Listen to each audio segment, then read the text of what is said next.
cultural, comunicador e crítico de cinema Roger Lerina é o convidado para capitanear essas visitas e entrevistas. E o objetivo é aprofundar os aspectos criativos de cada artista, o papel social das artes visuais e suas contribuições para projetos de futuro na nossa sociedade. Nós temos a honra nessa segunda edição, né, do E-Carta Entrevista, de apresentar a artista Maria Tomazelli.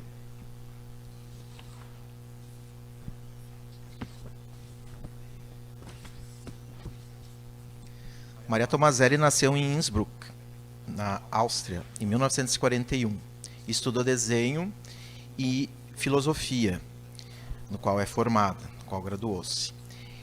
Em 1965, vem para o Brasil, onde realiza uma carreira de grande sucesso, residindo em Porto Alegre, São Paulo, Rio de Janeiro, Recife e Olinda. Estudou pintura com Iberê Camargo, xilogravura com Danúbio Gonçalves, gravura em metal com Eduardo Suede, Ana Letícia e Mário Doglio. Fez serigrafia com Paulo Menten e frequentou a Escola Brasil. Recebeu o prêmio da segunda Exposição Internacional de Gravura no Museu de Arte Moderna de São Paulo, onde realizou a obra antológica que hoje está exposta no Museu da República em Brasília, Oca Maloca. Tomazelli também fez parte, aliás, fundou o ateliê de gravura Man Atelier, cofundadora com Marta Logercio e Nico Herskovitz, uma das iniciativas mais importantes para a difusão da gravura em nossa cidade. Nessa década, dos anos 80, quando fundou o ateliê, recebeu bolsas de estudo no Instituto Austríaco-Italiano em Roma e no Instituto Austríaco-Francês em Paris. A obra Oca Maloca, que hoje está na exposição Modernismo Expandido, com curadoria de Denise Matar, é uma instalação que contou com a participação de dezenas de outros artistas convidados para a concretização dessa peça. Um penetrável de 10 metros quadrados, cobertos por ripas de madeira, abrigando no interior pinturas da própria artista e também de outros expoentes artistas gaúchos, como Stockinger e Iberê Camargo. É uma artista socialmente engajada, incorporando questões filosóficas ao seu trabalho, questionando a arte e procura sempre promover o intercâmbio de experiências e reflexões com outros artistas. Participou de centenas de exposições coletivas e individuais no Brasil e no exterior. Em 99, participou da segunda Bienal do Mercosul em Porto Alegre como artista convidada. Seu currículo revela uma artista dedicada, centrada, talentosa, determinada e extraordinariamente criativa e, eu adendo, generosa, tendo alcançado consagração em todas as vertentes dos discursos artísticos.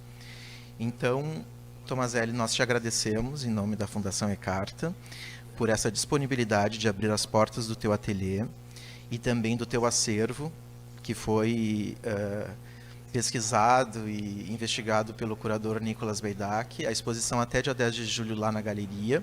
Quem nos assiste pelo YouTube, a entrada é franca e é de terça a domingo, das 10 às 18.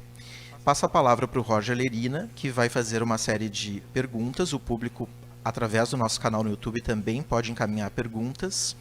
E depois nós vamos percorrer os espaços dessa linda residência ateliê aqui no bairro Glória, em Porto Alegre. Muito obrigado. Obrigado, André Vezon, pela apresentação, pelas palavras. Bom dia a todos e a todas.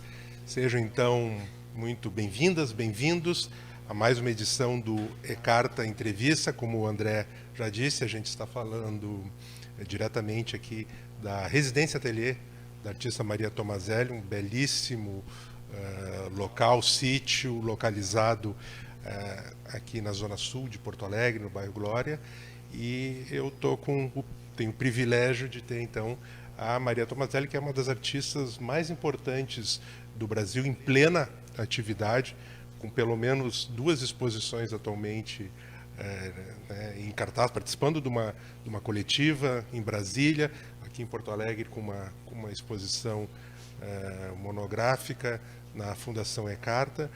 Bom dia, Tomazelli, tudo bem? Bom dia, Roger, tudo bem. Eu queria começar essa conversa contigo indo aos princípios mesmo. Eu queria saber se tu lembras qual foi o teu primeiro contato com a arte, ou pelo menos o que te marcou, o que foi essencial para ti, que até hoje reverbera dessa descoberta das artes visuais. Que pergunta mais terrível. Começamos, depois só melhora, viu? Tá, eu tenho que fazer umas correções depois, se eu puder. Então faça agora, se for o caso. Sobre sabe quem conta um conto aumenta um ponto sobre a oca? Me sinto assim necessitada de fazer uma pequena correção até para escrever isso, né? Mas sim, o que eu vou te dizer? Eu nasci em Innsbruck, a Áustria. E viajei muito para o norte da Itália com os meus pais, porque era 1 hora de carro, cheio de arte. Eu não sei qual foi o primeiro ponto que me chamou a atenção, porque lá transborda de arte, tudo, na rua, nas igrejas, nos museus, mas os museus a gente só ia depois com os colégios, obrigatoriamente, né? Aquela coisa. Mas não, eu tenho no centro de Innsbruck, tenho das Goldene Dach, o telhadinho dourado. E lá tem relevos do lado de fora que a gente aprendia no colégio o que significava, sempre glorificando os poderosos, óbvio, né? Toda arte é assim. Mas são coisas inacreditáveis que a gente tocava assim, encostava. Então, essa tua pergunta eu não posso responder. Não tem um primeiro, tem milhares de primeiros.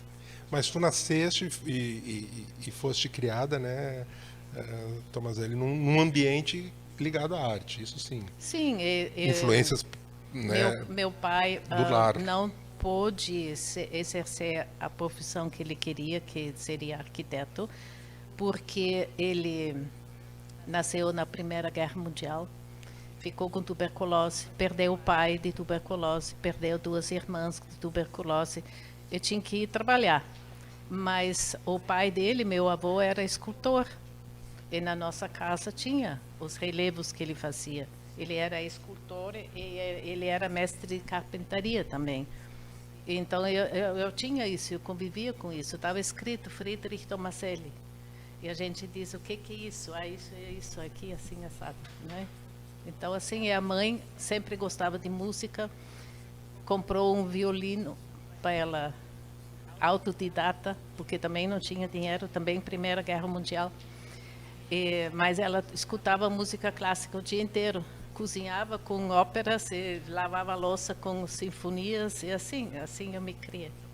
Então, realmente fica meio difícil de dizer aqui exatamente qual foi o marco zero, porque já nasceu nesse ambiente. E lá em Innsbruck, Tomazelli, estudaste arte, estudaste filosofia também? Não, aí uma complicação da minha vida, porque eu queria fazer artes. E na Áustria se chama academia. Apesar de ter sido abolida, bem abolida, a academia, arte acadêmica, continua chamando de academia. E hoje, se um cara se forma lá na academia, ele bota na casa, no botão da campainha, pintor acadêmico, é o nome. Isso é uma coisa muito engraçada. Bom, mas eu não pude ir, porque eu nasci na Segunda Guerra Mundial. Então, quem tem minha idade está banhado de guerras. E não tinha bolsa, não tinha nada, eu não podia ir para Viena, fazer o que em Viena, morar onde, me sustentar como. Então, eu estudei o que tinha na minha cidade, que comecei com literatura. Aí eu achei, para a literatura tem que saber um pouquinho de psicologia. E aí estudei psicologia junto, porque lá podia estudar o que quisesse. E aí eu disse, não, mas para entender a psicologia tem que saber a filosofia. E aí entrei na filosofia onde me eu achei. Mas eu queria fazer a arte e lá tinha a educação para professor de arte. Então era a história da arte que também estudei. E para professor de arte, para saber alguma coisa de materialidade, a faculdade tinha convênio com ateliês de artistas da cidade. Então eu frequentei um artista, um Kuhn, que me ensinou desenho, e o resto eu estudei. Então, eu sou doutora em filosofia, mas desenhei no ateliê do Kuhn e assim. Aí fui-me embora, fui sequestrada por um lindo gaúcho e vim morar aqui. Aí eu pensei assim, vou fazer o tal do Instituto de Arte, que me sabe dizer, aqui não é academia, aqui é instituto. Ah, não vou fazer coisa nenhuma, agora estudei tanto e agora vou pintar. Então, o Carlos meu marido, tinha me dado de presente uma caixa de madeira que eu tenho até hoje, linda, maravilhosa, cheia de tintas, a Schminke, a tinta mais cara do mundo, maravilhosa. E os devidos pincéis, e os devidos solventes, e secantes, e não sei o quê. Então, eu peguei um cesto, peguei as tintas e subi esse morro, a cata de modelos. Então, eu pagava o que queriam as pessoas, sempre era 1 quilo de carne. É assim, eu catei os meus modelos e comecei assim, e larguei o Instituto de Arte de lado, porque eu estava até aqui de estudar. Mas vamos voltar um pouquinho atrás nessa cadeia de relações em que como tu contaste aqui tão ilustrativamente, como uma coisa, uma iniciativa foi te chamando para outra, aí aparece esse gaúcho Carlos Cirne Lima no meio desse teu ciclo e que dá essa mudança incrível. Eu queria que tu falasses um pouco mais sobre esse encontro, como se deu, como aconteceu, como foram as circunstâncias e como vieste parar aqui no Brasil, né? Ele queria ficar lá, quer dizer, ele achava que ia ficar lá, porque ele estava nos jesuítas, mas saiu porque não concordou. Ele foi meio que obrigado a estudar teologia pelo pai, porque o pai era muito, assim, muito carola. Mas ele não gostou e se desligou. Então ele ficou lá dando aula em Viena de filosofia. Aí eles convidaram ele a se candidatar para ser professor de filosofia em Salzburg. Mas ele achou assim, primeiro ele não gostou de Viena, porque naquela época o clima era diferente e começou a neblina em Viena em novembro e até abril. E quando eram dias de sol lindo, maravilhoso, a gente naquela nebulosidade via uma coisa mais clara onde estaria o sol. Então, isso já não gostou. Aí ele pensou, não, Salzburg é melhor, porque lá tem as montanhas, é mais perto do Tirol, e lá tem, o sol aparece lá. Só na planície de Viena que vem aquele vento da Pusta, da Hungria, que realmente é pior que o minuano. Então, ele pensou assim, o que vou fazer em Salzburg? Aqui tem a minha classe, onde ele lecionava em Viena, e os colegas dele, todo mundo pleiteando uma profissão dessas, né? E em Porto Alegre não tinha nada, nem doutorado de filosofia. Ele disse, eu acho que eu sou mais útil na minha terra, com os conhecimentos que eu adquiri. E perguntou para mim assim, tu queres ir comigo para o sol? E aí disse, tá, vamos. Assim foi. Então foi o convite para vir para o sol. É isso aí. Que bonito. Tomazelli, estavas falando a respeito dessa tua relação com a academia, com os institutos, com as escolas de artes, de belas artes, que é uma relação um pouco desconfiada, mas, ao mesmo tempo, tens uma formação muito sólida e sempre procuraste te aprimorar com mestres, mestras, onde tu estivesse morando.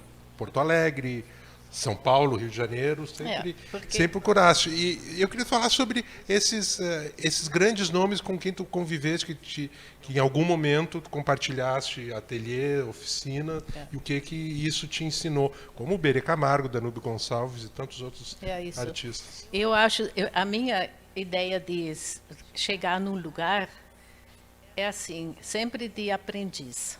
Tu não pode chegar e dizer assim, tchan, cheguei. Isso não funciona. Então, em tudo que lugar que eu fui, eu me inscrevi num curso e assim eu fui conhecendo as pessoas. E aqui em Porto Alegre, Só tive gente generosíssima, que é muito difícil achar. Acho que na Áustria não teria achado. Assim, de abrir o ateliê e dizer, tu quer saber como faz? Então vem, eu vou te ensinar. Eu achei isso inacreditável. Eu acho que eu fiz uma belas artes melhor do que se tivesse ido no tal do instituto. Porque o Iberê me acolheu. Claro, eu virei escrava do Iberê. Eu tive que levar ele no alfaiate, tive que levar ele no dentista.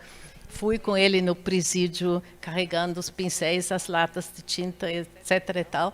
Mas ele, só de eu vê-lo pintar, e das conversas que ele teve comigo sobre um outro quadro que eu pintava lá, isso foi uma aula, né? Isso, como ele disse, o choque dele lá em Paris, quando ele estudou no ateliê do Léger, ele tem aquela frase, ne touche pas, que é, tu tem que parar, tu vai matar o quadro, tu vai passar do ponto. Então, essas coisas ele me ensinou. E eu, olhando a loucura da pintura dele, que foi uma verdadeira loucura, né? Isso marca para sempre quem pode assistir isso. Eu vi dizer isso, aquilo, daí ele chegava no outro dia, olhava um painel daquele tamanho do meu, que eu não consigo mais pintar, e disse, aquele vermelho lá me incomoda. Então ele ia lá com a espátula, raspava aquele vermelho e botava uma outra coisa, mas aí incomodava o resto do quadro. Então ele raspava o quadro todinho que já estava vendido. E isso é um aprendizado sui generis e nunca vai ter isso em outro lugar, né? Eu frequentei o ateliê livre, o Danube até me deixou trabalhar no ateliê dele. E para ter mais tempo, aí faz estilo e lito com ele. E depois, meu marido foi caçado pelo AI-5, pela ditadura militar, e nós fomos embora para São Paulo, sempre atrás de um trabalho, uma coisa assim, e onde eu chegava, então, eu procurava onde é que tem um curso de arte. E aí eu conheci o Eduardo Suede em São Paulo, no Museu de Arte Moderna.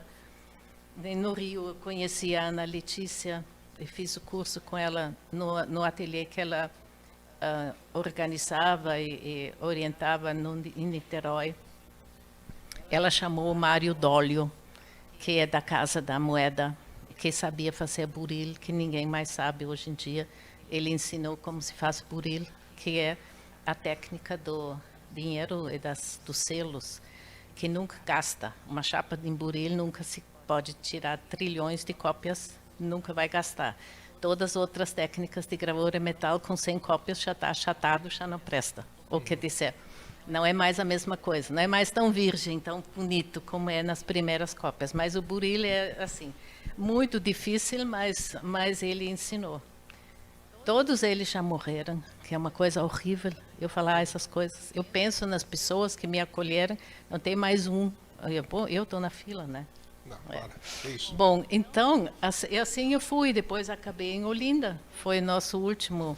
eu fui com o Carlos para Frankfurt, porque ele foi vender a celulose da Beauregard, que no tempo dele, que ele era diretor lá da Beauregard, vê só um filósofo, né? Diretor da Beauregard, ele virou a Beauregard Riocel, ele fez aquela transposição. Mas aí a gente morou em Frankfurt, e lá também tem um ateliê livre da prefeitura, e lá eu conheci outros artistas, e cada um tem uma técnica, e cada um sabe uma coisa, e assim vai. Nessas perambulações que tu e o Carlos fizeram pelo Brasil e também pelo estrangeiro, em alguns lugares vocês ficaram mais tempo. Olinda foram 20 anos. Né? Sim. Não, nós Por ficamos... quê e como foi assim essa experiência lá em Olinda? Olinda aconteceu porque, por questões de macroeconomia e ideias divergentes de como o comércio da celulose deveria acontecer, e outras coisas que é melhor nem mencionar, ou não nesse contexto, eles botaram o Carlos para a rua da Riocel, porque ele queria de um jeito, e aí entrou corrupção, políticos, firmas do exterior e tal. Então, simplesmente disseram para ele: muito obrigado, nós não precisamos mais dos seus serviços. Isso foi quando a gente estava em Frankfurt.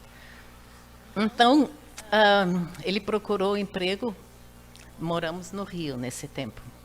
Mas ele era super qualificado para qualquer coisa, estava na lista negra. Primeiro porque se opôs a certos políticos e segundo porque ele estava batizado com AI-5. Mas o Severo Gomes, ele era senador, ele muito amigo, ele disse: eu tenho um problema lá em Recife, na minha fábrica de tecelagem, e ninguém quer ir lá, paulista não quer ir lá, tu não quer ir lá arrumar essa tralha que tem lá, e tu não tem muito serviço, e aí tu pode escrever teus livros. Não era uma boa? E foi. Então nós fomos, e a gente achou que isso era agora, para sempre.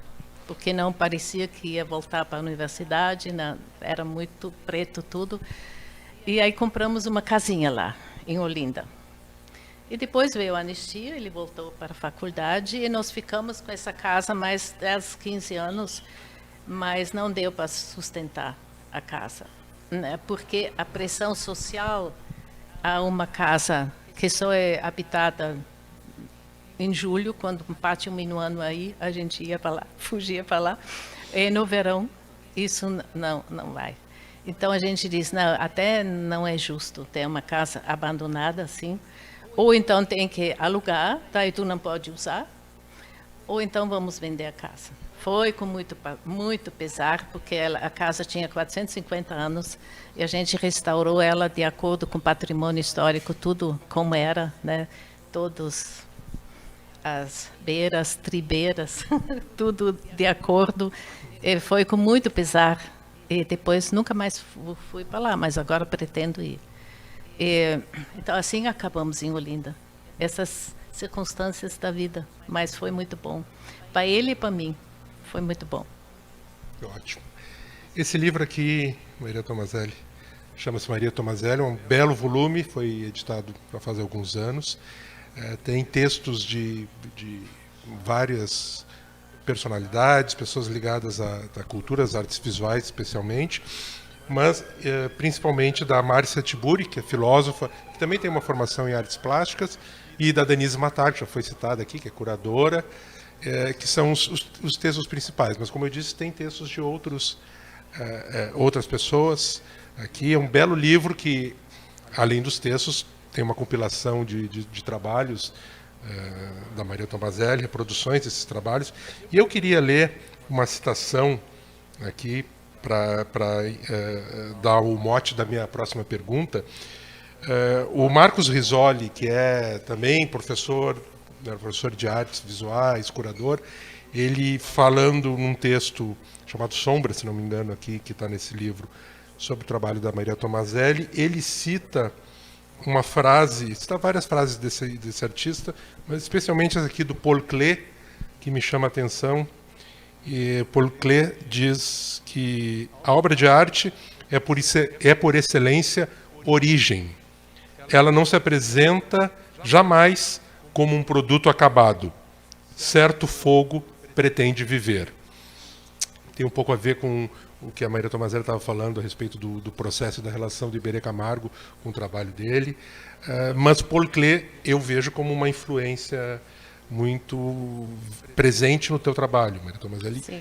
E eu dei toda essa volta porque eu quero que você fale um pouco sobre as tuas influências, sobre Paul Klee e outros artistas que você reconhece, entende que ecoam no teu trabalho. Bom, a minha primeira paixão foi o Egon Schiele. Aí quando terminei o segundo grau, que termina já com um exame que dura uma semana, e daí dá acesso à universidade. Então esse exame chama Matura. E depois tem uma comissão que vai nos colégios e vai de colégio em colégio, e nosso foi o mais cedo, então eu tive longas férias até começar a faculdade. E nessas férias eu queria ganhar um dinheiro e virei guia de turista, guia de ônibus, e levava os grupos, porque eu conhecia todas as obras de arte da cidade, e aí eu podia levar os grupos assim, né? E com o primeiro dinheiro que eu ganhei na minha vida, eu comprei um presente que eu disse que era para minha mãe, mas era para mim.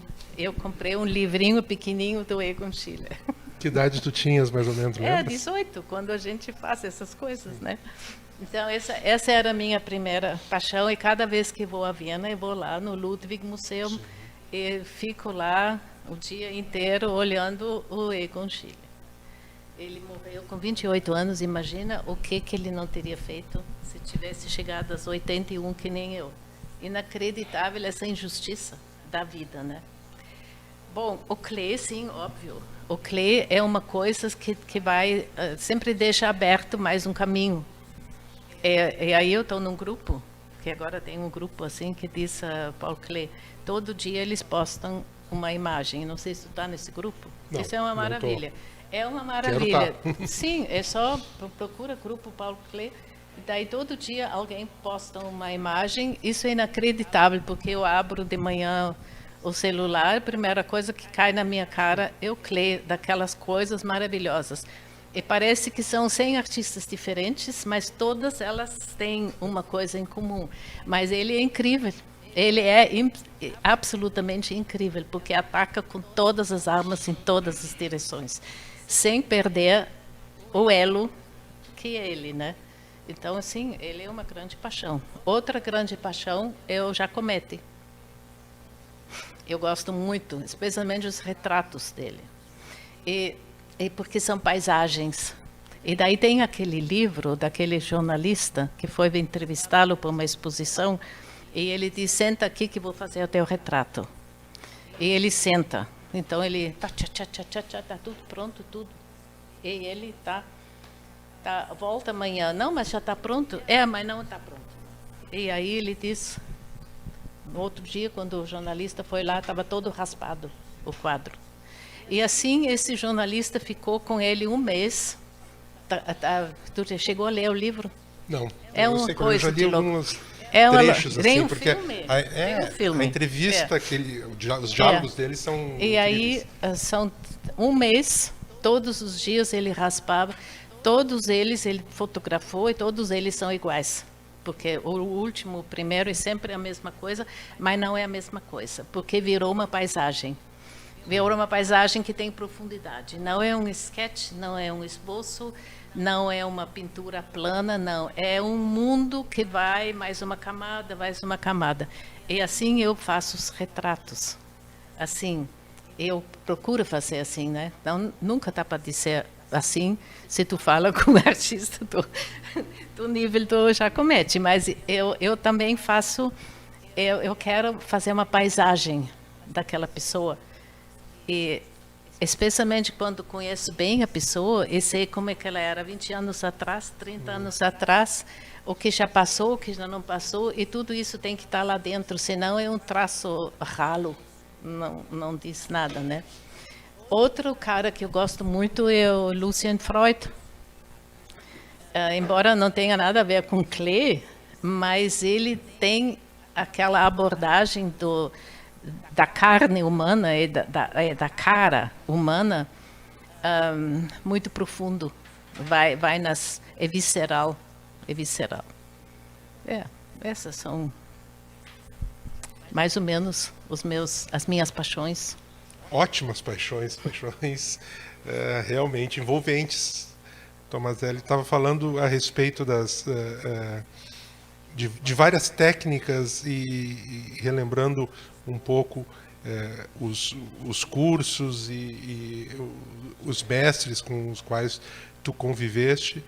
Tu dominas em função disso, tu te expressas e dominas muitas técnicas, trabalho com diversos suportes, gravura, estilo, lito, serigrafia, então essas artes gráficas, pintura, desenho, escultura, e E eu queria que falasses um pouco de como tu organizas essa miríade de suportes e técnicas e processos na tua expressão. Quer dizer, tem momentos que tu te sentes mais pintora, outros mais gravurista, ou é tudo ao mesmo tempo? Teve fases? Como é que é isso no teu trabalho? Menos fases. Por exemplo, eu escrevi aquele livro, ela se chama A Selene, e fiz pinturas de pássaros caídos, pássaros mortos.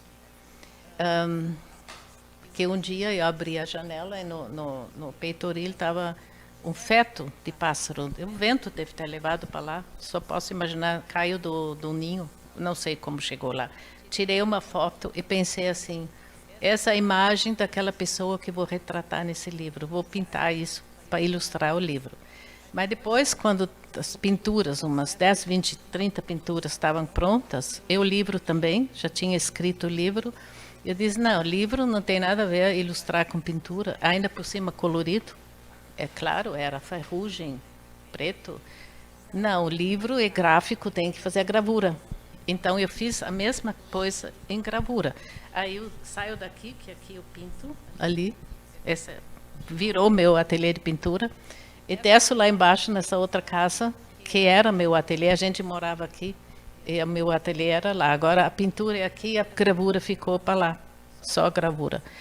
E daí eu mergulhei lá uns 3, 4 meses, e só fiz gravura. Porque a gravura é que nem a pintura, ela te puxa para dentro.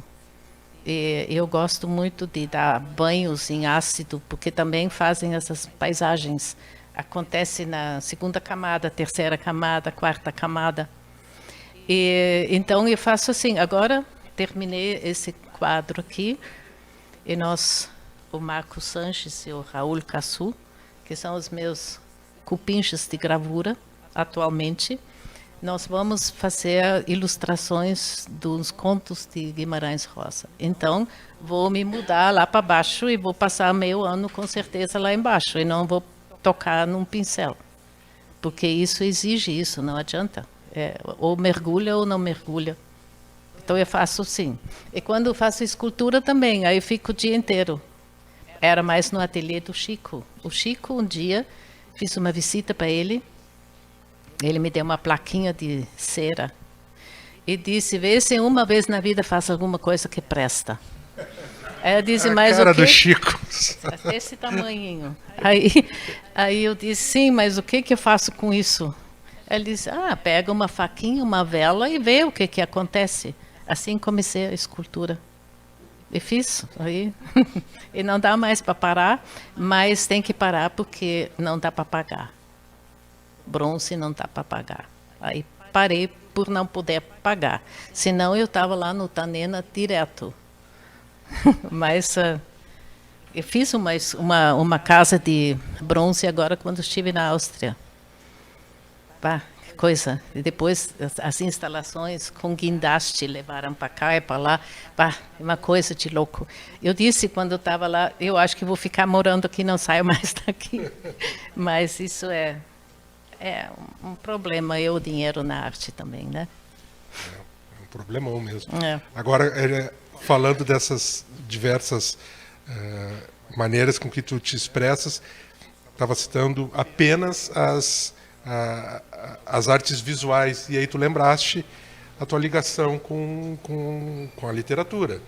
Citaste o romance, ela se chama Selene, tu escreves sempre, mas tinha uma coluna, crônicas em jornais, né? Na Zero Hora, até ela me expulsar.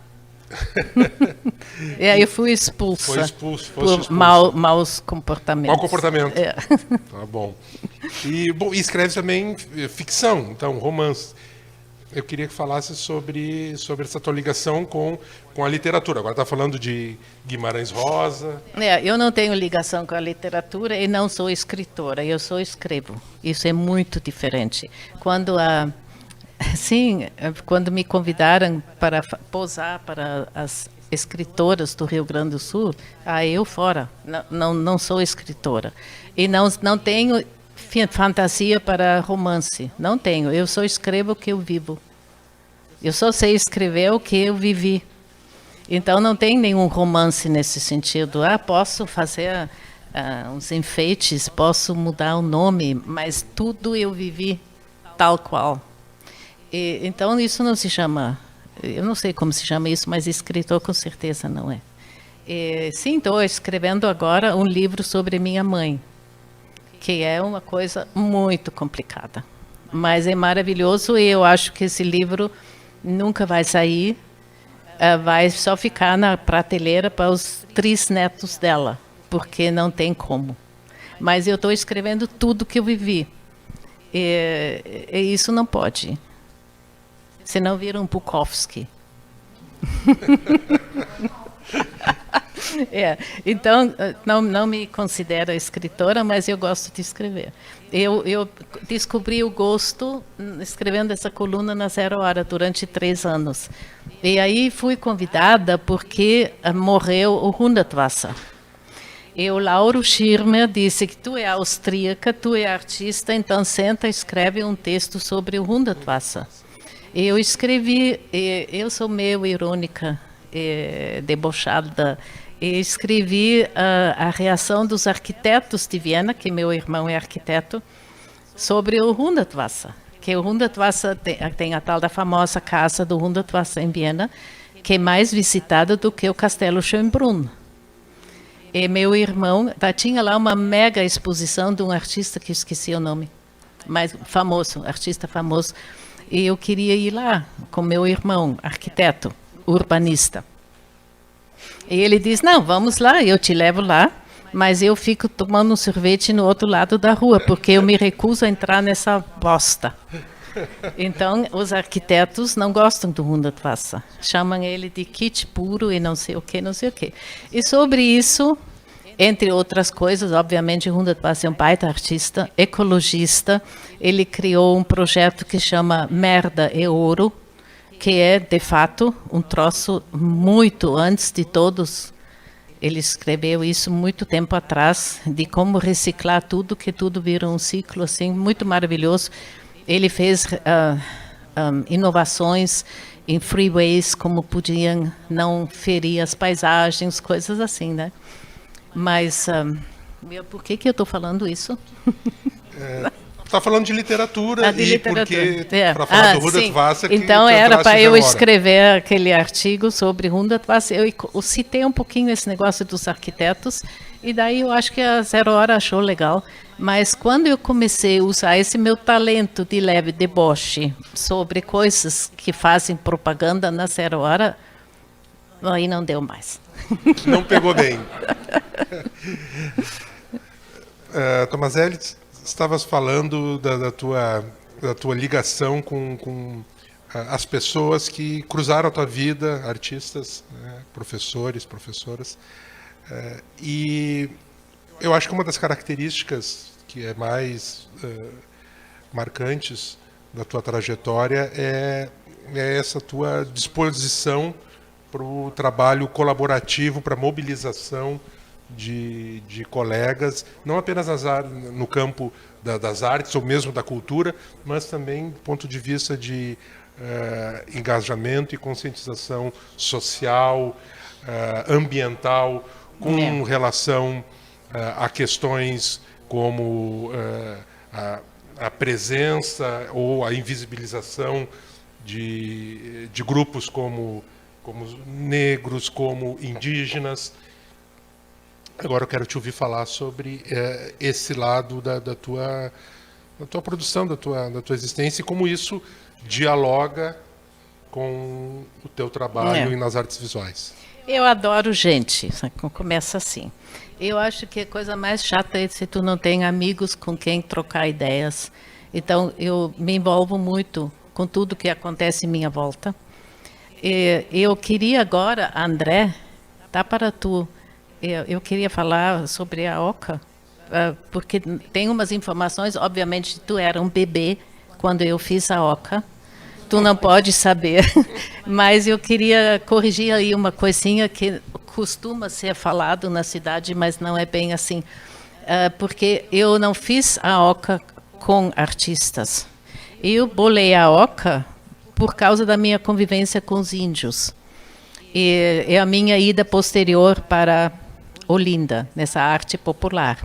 Então, eu queria fazer uma síntese entre a oca dos índios, o que se chama de maloca, que são aquelas habitações daquele jeito na rua, dos moradores de rua, que todos acham um abrigo, cada um se acha o seu próprio abrigo, e a arte popular. Eu achei que, então, uma oca maloca seria o ideal. E junto com João Melquiades, que era um pedreiro que me ajudou a fazer um monte de coisas aqui, e ele topou fazer isso comigo. Então fomos nas demolidoras e pegamos aquelas madeiras coloridas, que hoje nem existe mais demolidora, muito menos as madeiras, mas eram daquelas casas de Ipanema, aquelas casinhas de férias que eles demoliram para fazer casas de alvenaria. E aí fizemos aquele formato de iglu, e quando vi por dentro a irregularidade das paredes, porque por fora eu tentei fazer assim mais ou menos tudo no mesmo nível, mas obviamente cada madeira tinha uma espessura diferente, então aconteceram vãos e frestas e coisas assim. Eu disse, isso aqui eu vou transformar em segredos. E vou convidar, e aí viu, André? Aí convidei os artistas de ocuparem os lugares onde quisessem dar um recado visual, ou uma coisa, uma interferência. E eu convidei 40, exatamente 40, por causa do Ali Baba e os 40 ladrões. Porque a palavra maloca tem os significados vários. Eu olhei no Aurelião, né? E maloca, por exemplo, é um cardume de peixes. Maloca é um aglomerado de gente que não presta. Aí eu disse, somos nós, os artistas, né? Considerados assim. Maloca são os maloqueiros mesmo, que moram na rua e tal. E tudo com suspeita. Nada é visto assim, mas muito legal, né? Então eu associei aos 40 ladrões e deu 40 segredos. Então, é assim que entrou a colaboração. Não foi a construção da oca, foi o interior. E aí fizemos uma mega festa de churrasco aqui, onde eles botaram as coisas nos seus devidos lugares. E depois eu fechei os tampinha, caixinha, portinha, e pintei por dentro. A pintura, sem abrir nada, é minha, mas ela é inspirada no que tem atrás das portinhas, dentro das caixinhas, umas coisas assim. Então, essa coisa de vai e vem, e vai e volta, e bate e volta com as mentes dos outros, é que eu adoro isso. Porque eu acho que enriquece todo mundo. Falando ainda da oca maloca, Tomazelli, o André Vezon lembrou aqui, esse trabalho, essa instalação, está atualmente em exposição numa mostra coletiva no Museu da República, em Brasília, né, chamada Modernismo Expandido. Tem curadoria da Denise Matar, e é dentro desse prédio, também em formato de oca, do arquiteto Oscar Niemeyer. Então é uma meta-oca, a oca dentro da oca, e aí já parece aquelas coisas de aquelas bonecas russas. Mas esse trabalho, que é do final dos anos 80 originalmente, né? 89, sim. 89, né, Tomazelli? Ele já teve algumas, digamos, montagens, encarnações, e aí eu volto ao Giacometti, que refazia sempre o mesmo retrato, mas nunca o mesmo retrato. É. Bom, eu queria que falasse, se tu estivesse agora remontando então essa oca maloca, nessa trajetória, que significados foram, e camadas simbólicas foram sendo assentadas nesse trabalho que é tão interessante, que ele discute a arte em si, ele discute a ideia de colaboração, ideia de autoria, como tu disseste, da estrutura, arquitetura urbana, mas também dos indígenas, né, do campo. Então tem uma série de camadas de leitura, E nesse tempo todo, como ela se enriqueceu na tua visão? Na realidade, ela se empobreceu, porque muita coisa foi roubada e quebrada. Porque nesse Museu Nacional da República, agora, num dia tinha 1.800 pessoas na exposição. E como ela foi exposta em vários lugares públicos, que isso eu fazia questão de tocar. É o contrário do não toca, é para tocar. Ela teve em Porto Alegre, ela teve na rodoviária, na Assembleia, no Margues, numa vila ninguém entrou, só as crianças. Isso eles acharam uma ofensa, eu acho, a OCA, não sei. Esse é um caso que precisava ser estudado por um psiquiatra ou um psicólogo, porque sempre foi de muito interesse, mas quando tocou na carne, dos que moram parecido, com frestas que não conseguem fechar, e o vento entra, e a chuva entra, e tem goteira, a recepção foi completamente diferente.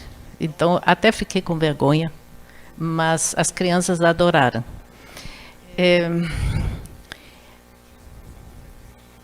O que mais?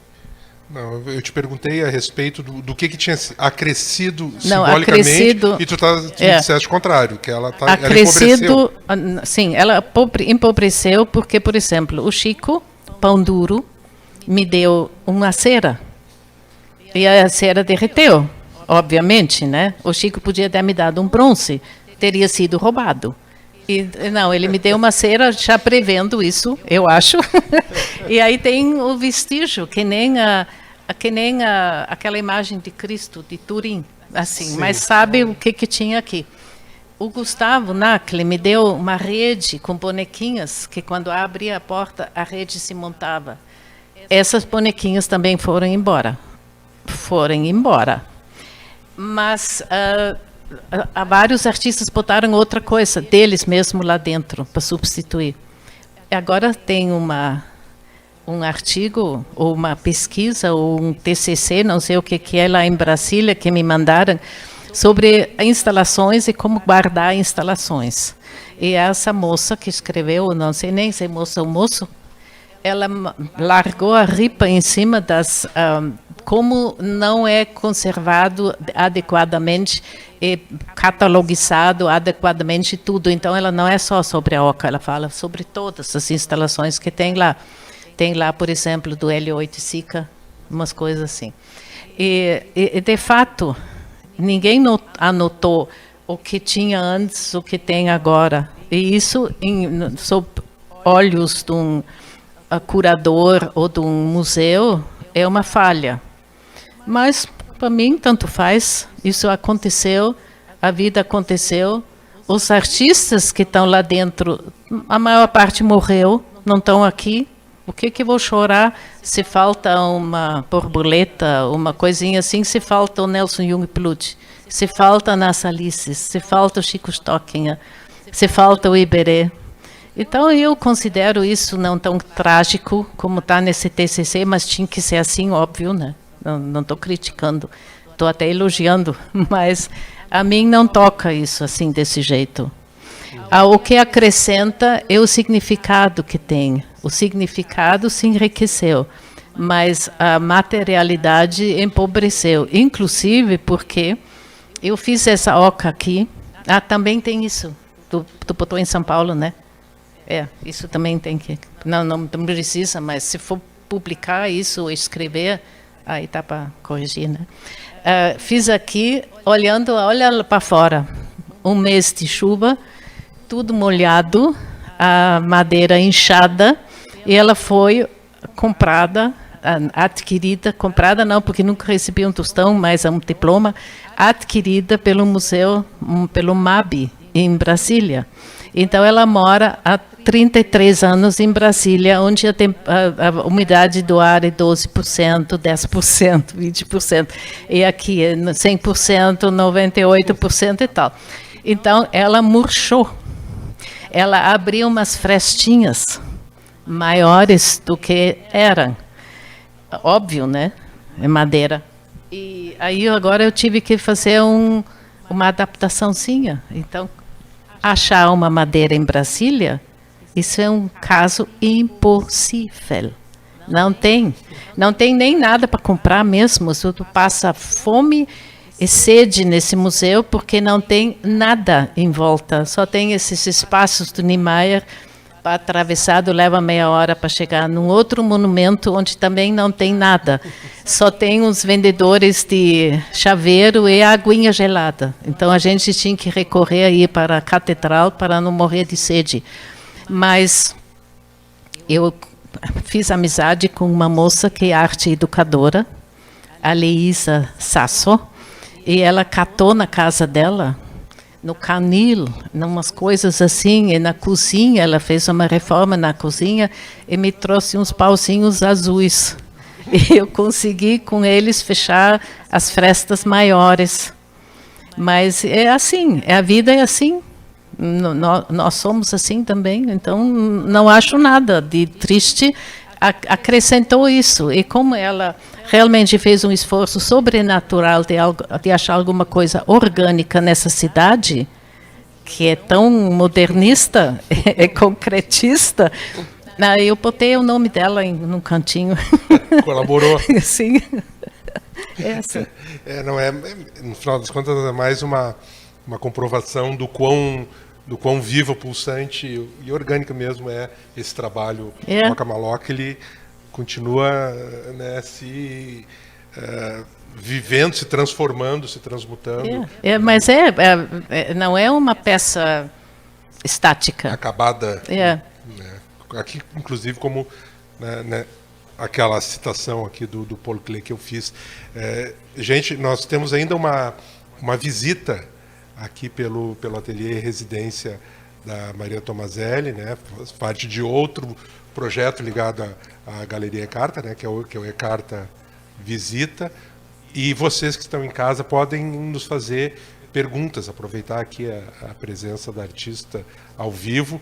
O André Vezon daí me passa alguma questão aí que vocês queiram para compartilhar com o artista. Ainda temos algum tempo de conversa, e também aqui nós temos uma plateia muito qualificada, e, por favor, queridos, queridas, se quiserem fazer perguntas para a Tomazelli, a palavra está aberta. Eu vou fazer uma pergunta enquanto todo mundo, pessoal em casa e aqui no ateliê, pensam em questões. Fazer mais uma pergunta para a Tomazelli, que eu tenho uma curiosidade. A gente estava, antes de começarmos essa conversa, dando uma olhada aqui em alguns trabalhos que estão no ateliê de pintura dela, e ela estava falando a respeito de um grande trabalho, que é a última tela que ela fez agora, e que é uma pintura numa lona, uma lona grande.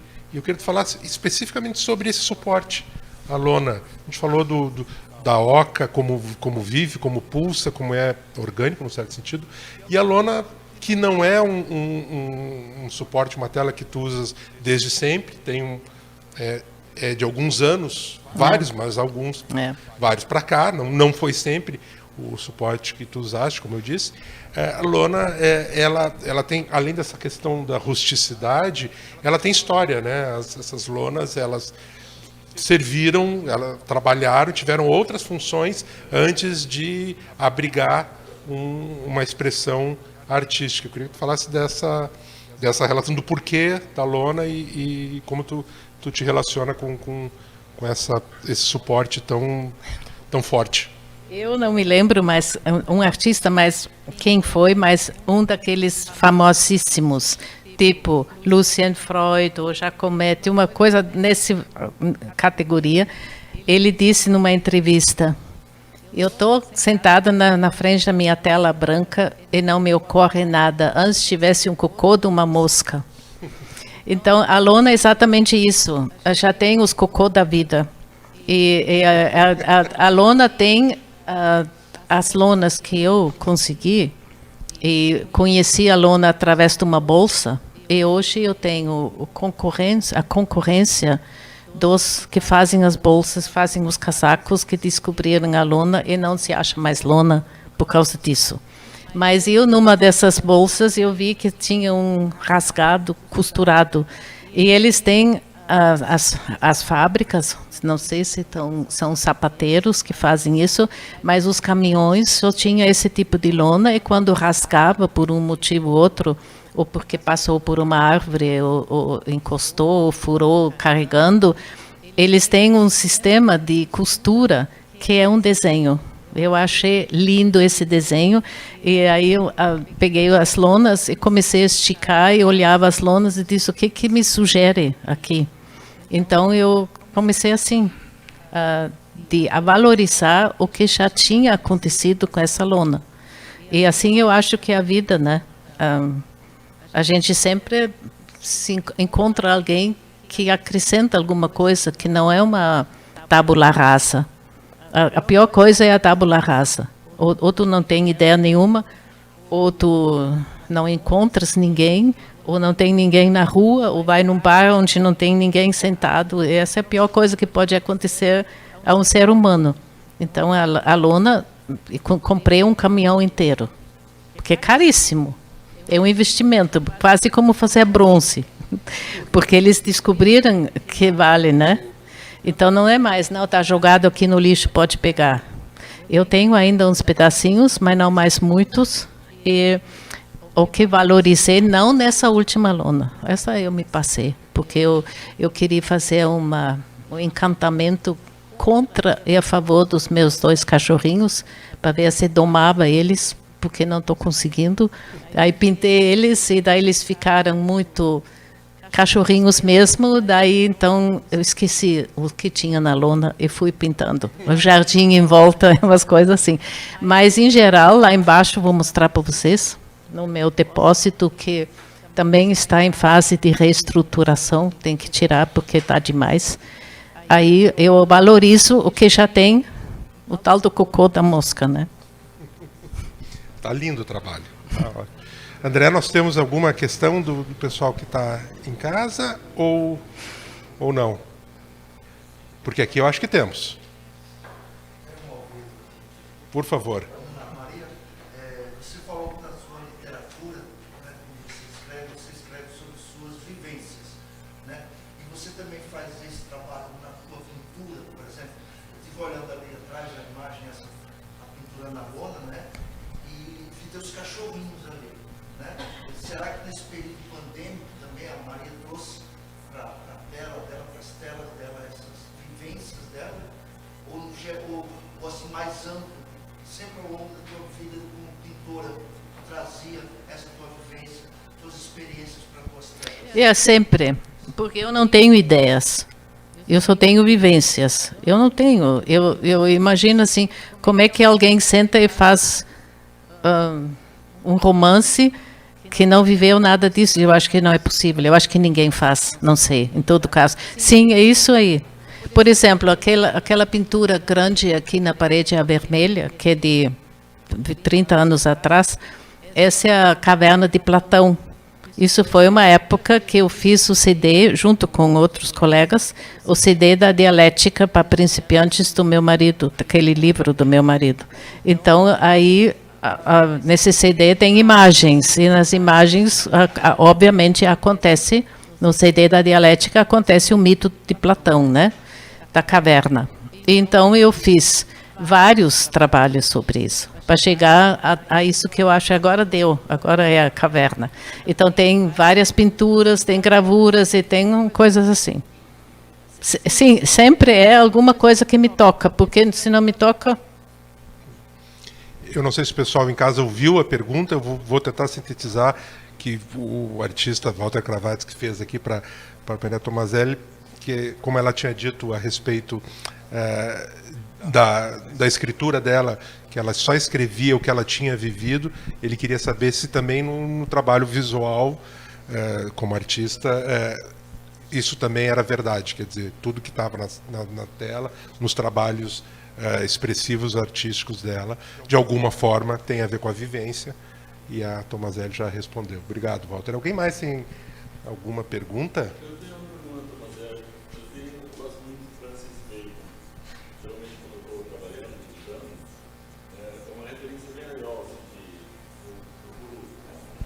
anotar assim, lá na cabeça do Francis Bacon, alguma coisa, pensando mais ou menos como ele trabalhava.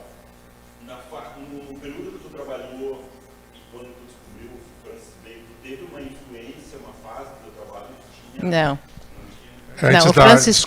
desculpa te interromper de novo, gente. Eu posso estar sendo redundante, mas eu não sei se vocês estão vindo em casa na pergunta, porque aqui claro. O espaço é amplo. A pergunta foi se Francis Bacon, de alguma forma, o artista, pode ser um filósofo também, né? Porque afinal a filosofia e a arte andam juntos na vida da Tomazelli. Mas a pergunta foi se Francis Bacon, o artista, de alguma forma influencia o trabalho dela. Não, eu gosto muito do Francis Bacon, mas eu prefiro o Lucian Freud. O Francis Bacon não me influenciou, mas eu tenho... Quando uma coisa não te agrada, te influencia também. Essa é a dialética. E ele tem aqueles papas, né? Esses papas são incríveis. Esses papas são incríveis. Esses eu adoro. Menos quando fica tudo sempre retorcido naquela cadeira. Aí eu já estou assim. Mas aquela coisa que te faz não gostar de um trabalho, não é não gostar, eu admiro demais o que ele coloca aqui, mas isso também te influencia, porque a gente não é movido só pelas coisas que gosta, primeiro. Às vezes é mais movido pelo distanciamento que toma. É complicado. É tudo muito complexo, como disse o Achuti. Sobre a política. Meu Deus, que país mais complexo. Muito complexo. Bem, gente, a nossa conversa está uma delícia. Vocês estão notando, tanto quem está aqui quanto vocês em casa. Mas, como eu já disse antes, nós temos ainda outra atividade, que é a visita ao Ateliê Residência aqui com a Maria Tomazelli. Eu vou fazer, então, uma última pergunta e já agradecer então o acompanhamento, a presença aí de vocês que estão em casa e também aqui dos queridos amigos e amigas presencialmente. E eu queria que comentasses, Tomazelli, a respeito dessa exposição que está em cartaz na Galeria Carta. O Meu Frágil Mundo Passageiro é um recorte feito pelo curador Nicolas Baidec da tua obra, que é caudalosa, extensíssima, múltipla, mais de 50 anos de produção.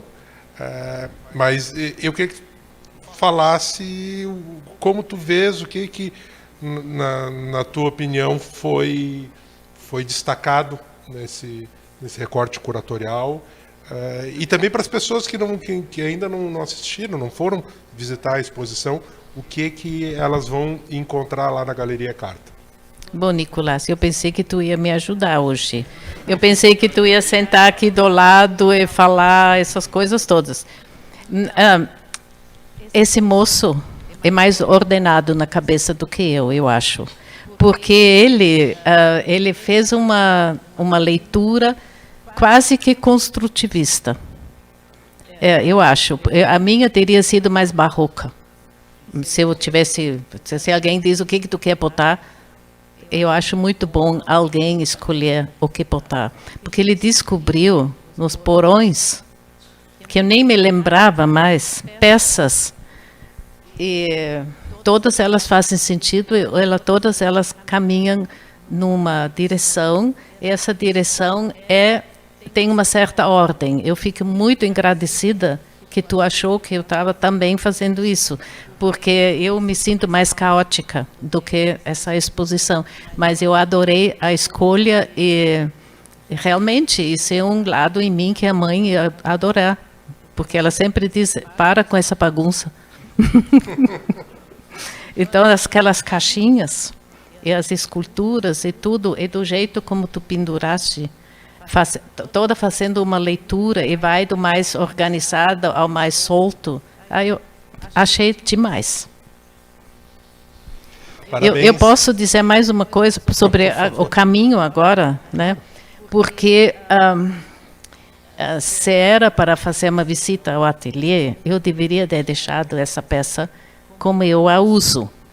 Mas hoje de manhã, levantei às 6 horas, arrumei esses trapos aqui, tirei todos os tapetes e brinquedos dos cachorros que estariam aqui e vão estar logo mais. E arrumei a mesa para poder receber o André com os quitutes. Então, todas as tralhas, os arames, os parafusos, chave de fenda, pincéis, latas e papel sujo, tudo sumiu. Então, não é uma visita real ao ateliê, é uma visita idealizada. Tá. E porque eu estou falando isso também para me salvar um pouquinho, porque pode ter aqui alguém com o mesmo pensamento do José Cláudio, aquele grande pintor de Olinda, que um dia ele disse: me manda uma foto do teu ateliê. E eu mandei uma foto do apartamento, de uma pintura. Ele disse: a ateliê arrumado é sinal de pintor péssimo. Então, ressalvando isso, podemos começar. Bem, então, né, conforme a Maria Tomazelli lembrou, vocês estão vendo aqui, é um set montado para essa entrevista, para que vocês possam... É para te receber bem, sentado, essas coisas. Exatamente. Por isso aqui é muito mais barroco do que construtivista, né, pelo jeito como a Tomazelli lembrou. Nicolas Baidec, parabéns pela curadoria da exposição. Meu Frágil Mundo Passageiro fica em cartaz até o dia 10 de julho, é isso? Na Galeria Recarta, visitação gratuita. Vocês depois se informam direitinho os dias, os horários, o André Vezon já disse, em que está aberta a galeria. Queria agradecer muitíssimo a conversa, a generosidade da Maria Tomazelli, papo ótimo. Infelizmente nós temos que terminar, porque temos essa visita, então, ao ateliê fake, né, da Maria Tomazelli, que não é assim, é muito mais caótico. Mas agradecer novamente, então, a presença de todos e todas que estão em casa e também aqui presencialmente. Um bom sábado, bom final de semana para vocês. Obrigado. Obrigado, Tomazelli. Eu que te agradeço demais. Muito obrigada. Obrigado. Eu vou fazer um depoimento. Eu faço todos os dias aqui nessa rua. Ontem pela manhã, eu disse para o meu marido: eu vou parar o carro na frente e vou bater na porta. Aparecendo esse local. Porque ele disse: não tem que arrumar alguém, amigo dela, que tirava a porta, porque vai bater na porta, ela não vai abrir. Eu cheguei em casa e li nas agora que a porta estava aberta. Acho que é possível no mesmo dia acontecer isso. Tu é uma fada, tu deve ser uma bruxinha.